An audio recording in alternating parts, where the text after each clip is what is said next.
আসসালামু আলাইকুম রহমতুল্লাহি ওবারাকাতুহু। আজকে ভারাক্রান্ত মন নিয়ে আজকে এই ভিডিও করেছি।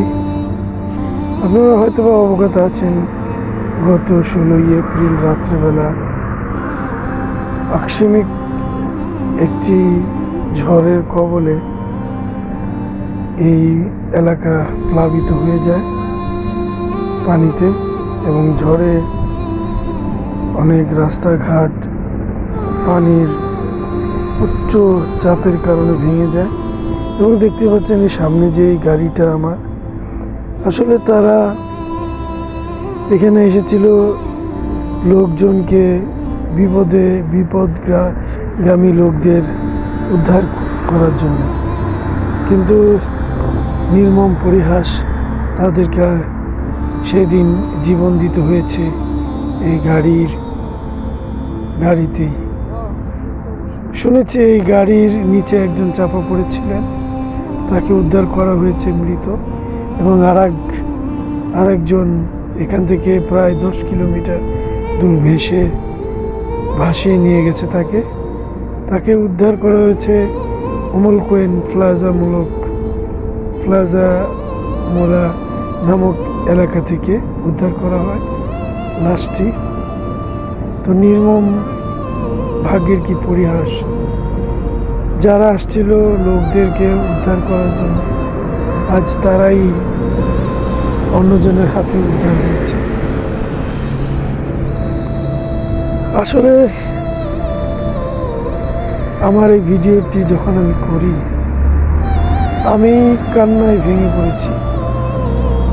দেখতেই পাচ্ছেন এসেগুলো কিভাবে নিয়ে এসেছে। জানি না এটা কার গাড়ি, কোনখান থেকে ভাসিয়ে এখানে নিয়ে এসেছে। একেবারে পুরোপুরি একটা বিধ্বস্ত এলাকা।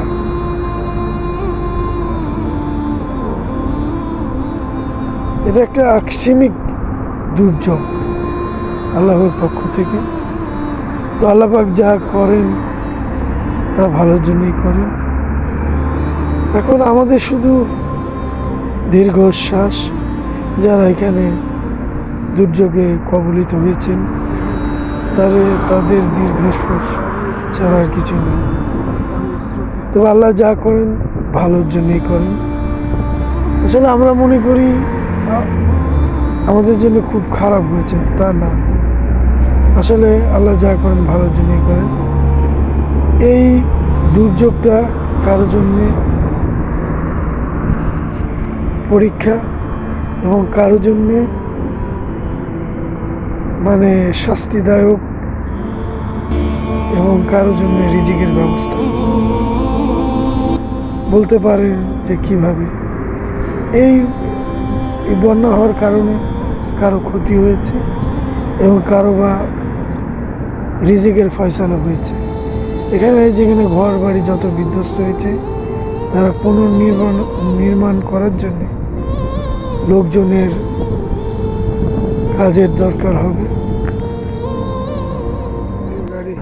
এটাই হচ্ছে আল্লাহর পক্ষ থেকে রিজিকের ব্যবস্থা। তো দেখতে পাচ্ছেন এই যে এই গাড়িগুলি সচল ছিল একসময়, এই ঝড়ের আগে। দেখতে পাচ্ছেন এই গাড়িটা, এখানে বিড়ালের একটি বাসস্থান ছিল। এখানে একটা মসজিদ ছিল, এই মসজিদের পাশে এই বিড়ালটি থাকত, কিন্তু আজ সে গৃহহারা। সে একটা প্রাণী, তার একটা জীবন আছে, তার সেই মালিকের আশায় এখানে বসে আছে।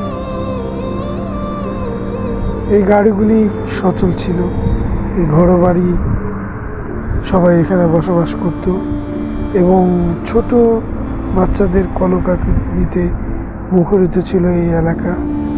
আজ শুধুই বিধ্বস্ত একটা এলাকা, দেখতেই পাচ্ছেন।